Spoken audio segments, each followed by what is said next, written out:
Os militares mandaram um recado, melhor dizendo, os militares nos ameaçaram o país.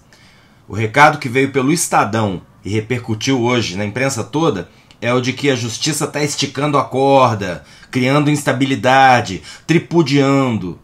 E disseram que essas ações têm um limite. Brincadeira, né? Passam 4 anos apoiando absurdos, ignorando crimes, não punindo nenhum dos seus e ainda dizem que quem esticou a corda foi a justiça.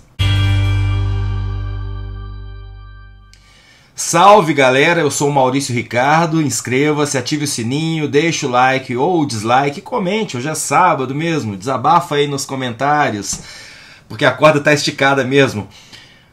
Olha, eu sou um legalista, eu não acho correto que prisões preventivas sejam usadas para forçar delações, não acho correto que prisões preventivas sejam prolongadas, sem justificativas muito claras. Eu acho que quando se prende um suspeito, vou citar como exemplo o caso do Mauro Cid, que está preso sob a alegação de que pode atrapalhar as investigações, quando esse tipo de prisão acontece, a investigação tem que ser rápida, tem que ser célere, porque se ao final dessas investigações ficar provado que o cara é inocente, ou que a sentença dele poderia ter sido cumprida em liberdade, o que acontece é que o cara paga uma pena de prisão injusta. E se tem uma coisa que ninguém consegue devolver para uma pessoa nessa vida, é o tempo que ela perde, é o tempo que ela passa presa. Essa é uma das broncas gerais contra a Lava Jato. Moro e sua gangue abusaram das prisões preventivas longas, torturantes, para forçar criminosos ou supostos criminosos a delatar. Há de se fazer uma distinção entre os atos golpistas, inclusive o 8 de janeiro, e a Lava Jato, porque os crimes contra a democracia são muito mais sérios. Eu realmente não acredito que a mãe de família sem ficha policial que participou do quebra-quebra de 8 de janeiro seja uma ameaça para a sociedade hoje, 7 meses depois. Mas eu acredito sim que entre aquelas pessoas presas em flagrante tem gente perigosa. Não dá para descartar a possibilidade de que aquelas pessoas totalmente fanatizadas e muitas delas proprietárias de armas de fogo pensem em criar uma espécie de grupo terrorista. Circulou um vídeo de um grupo de golpistas que foi solto recentemente e a impressão que me deu é a de que eles não aprenderam nada, fortalecendo a teoria de que as cadeias brasileiras não consertam ninguém, muitíssimo pelo contrário. Eu vi aquelas pessoas congeladas no tempo, ainda vestindo camiseta amarela, usando bandeira do Brasil como capa e cantando musiquinha que dá a entender que eles são mártires, heróis. Mas pela simples possibilidade de que alguém, uma única pessoa, tenha entrado de gaiata, tenha entrado no ônibus achando que participaria de um ato democrático, já que a maioria das prisões aconteceu no dia seguinte, 6 meses é tempo mais do que suficiente para resolver isso logo, separar o joio do trigo. E mesmo no caso dos culpados, existem diferentes graus de culpa. Quem tem direito de responder o processo em liberdade tem que ter esse direito respeitado. Mas não é dessas prisões que os militares estão reclamando.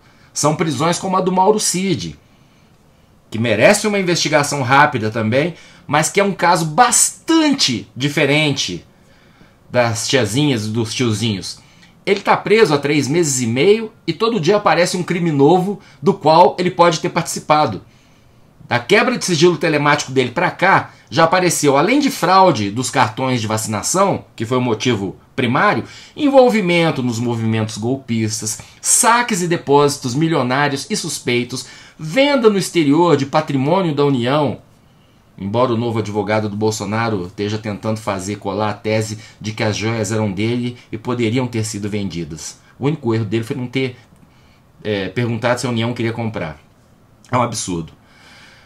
Mas não dá para o Exército reclamar da prisão do Mauro Cid porque ele está envolvido, como eu estou falando aqui, em crimes em série. E quanto mais se puxa o fio, mais crime aparece. As Forças Armadas estão incomodadas também com a prisão preventiva da cúpula da PM do Distrito Federal, que sequer é parte das Forças Armadas. Isso tudo segundo a matéria do Estadão, que não diz quem são as fontes. Essa é outra reclamação sem cabimento, porque os caras acabaram de ser presos depois de investigação da PGR, falei disso em vídeo, não foi canetada, e eles foram presos porque as investigações encontraram fartas provas materiais corroborando a tese de que eles foram cúmplices do 8 de janeiro e de que o 8 de janeiro era sim parte de um plano maior que envolvia golpe de Estado. Então, o que me deixa indignado é que não é um momento normal da vida brasileira. Essas prisões não são por causa, por exemplo, de casos de corrupção, embora haja casos de corrupção aparecendo no meio. É sobre justamente o comportamento de não um, não dois, mas de inúmeros, não sabemos quantos, membros das Forças Armadas atacando a democracia. E é a justiça que está achincalhando o nome da instituição? O que a instituição fez até o momento para sinalizar seu repúdio aos atos dessas pessoas? Se a justiça civil está esticando a corda, o que a justiça militar está fazendo nesse momento em que vários militares estão sendo acusados de inúmeros crimes? Será que o Exército e as demais forças acham mesmo que seus oficiais têm salvo-conduto para fazer o que quiserem em pleno 2023? Olha, eu sempre falo aqui sobre os perigos das mídias sociais, sobre o excesso de poder dado às Big Techs, mas tem coisa boa também. Como a tentativa de golpe deixou claro, inclusive pelo seu fracasso, nesse mundo conectado é facílimo planejar, reunir, executar planos, mas não dá para varrer sujeira para debaixo do tapete quando o plano falha, porque essas mesmas ferramentas expõem tudo.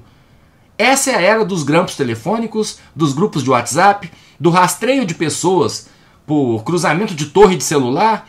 Quem está esticando a corda, desde que colou no governo de um ex-militar obtuso, delirante, negacionista, são as próprias Forças Armadas. Cabeças hão de rolar, com certeza. E o que queima o filme das forças como instituição é esse corporativismo absurdo. Algumas cabeças já deveriam ter rolado por iniciativa das Forças Armadas. Quer melhorar a imagem? Comecem a punir quem já pode e deveria ter sido punido. A sociedade espera isso. Quando o Pazuello subiu em palanque, ainda general da ativa, o que não é permitido, o Exército não fez nada. Naquela ocasião, a opinião pública pedia uma punição, mas o Exército estava tão tranquilo, envolvido na política partidária, que não ouviu o clamor da população. O Exército acreditou tanto que aquelas pessoas de amarelo, que realmente enchiam as ruas, eram o povo brasileiro, representavam a maioria, não uma parcela fanatizada, acreditou tanto nisso que embarcou na arrogância do ex-presidente, na falta de compromisso dele com a vida e com as leis. O caso do cartão de vacina. O Mauro Cid comprovadamente fraudou. Bolsonaro disse que não mandou ele fazer isso. Mauro Cid era ajudante de ordens dentro das suas funções militares. Não há nada que o Exército possa fazer para dar a entender que está chocado, que aquilo não representa os valores da instituição. Eu só posso imaginar que, se em vez de constrangimento, colaboração com a justiça, notas se posicionando, o que a gente está recebendo são ameaças, é porque o bagulho é muito sério. É porque na hora que começarem a buscar golpista dentro de quartel, muito estrelado vai ter que prestar contas para a sociedade. Em resumo, eu sou contra as prisões injustificáveis, mas não me parece ser o caso dessas envolvendo o golpe. E mesmo se fosse, não eximem as Forças Armadas de se posicionar fortemente, claramente, contra as maçãs podres do seu caixote. Ou será que são justamente as maçãs podres em pânico que estão mandando recados ameaçadores pela imprensa? Eu sou Maurício Ricardo. Inscreva-se nesse canal, ative o sininho, deixe o like ou seu dislike, comente, seu comentário soma muito e depois você vá sabadar que você merece.